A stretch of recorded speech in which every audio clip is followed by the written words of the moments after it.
என்னங்க அப்படி ட்ரெஸ் பண்ணாலும் திட்டுறீங்க, இப்படி ட்ரெஸ் பண்ணாலும் Shut up. இதெல்லாம் சட்டசபையா? அழகா ஒரு பேண்ட் ஷர்ட் போட்டு வர தெரியாது? இதுக்கு முன்னால எங்க வேலை செஞ்சீங்க? பாம்பேல. என்ன வேலை? மெக்கானிக்கா. எந்த கம்பெனி? ராமோஜி ராணாஜிராவ் ஜிஜாபாய் கம்பெனி. போதும். ஏன் கம்பெனிலயும் நீங்க அதே வேலை தான் செய்ய போறீங்க. Thank you madam. நீங்க ஜிஜிபாய் கம்பெனில வேலை செஞ்சீங்களோ பாஜிபாய் கம்பெனில வேலை செஞ்சீங்களோ எனக்கு அவசியம் இல்ல. சரிங்க. You are going to work number 1 factory in India. Yes, madam. You should know the rules and regulations of the factory. Definitely, madam. No interruptions. Number 1, timing is very important. If you come 1 minute late, you'll be suspended for 1 week. Number 2, neatly ironed khaki uniform. இந்த ஷூக்குள்ள pant போடுறது, conductor back, கணக்குப்புள்ள back, கதர் சட்டை, பட்டை இதெல்லாம் எனக்கு பிடிக்காது. Number 3, ஃபேக்டரியில எந்த மிஷினும் கெட்டு போகாம பாத்துக்கணும்.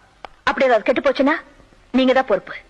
Number 4, ஃபேக்டரியில அனாவசியமா பேசுறது, சிரிக்கிறது, அரட்டை அடிக்கிறது, தம் அடிக்கிறது இதெல்லாம் வெச்சு கூடாது. புரிஞ்சுதா? புரிஞ்சது. என் பிஏ கிட்ட போய் அப்பாயின்மெண்ட் ஆர்டர் வாங்கிங்க.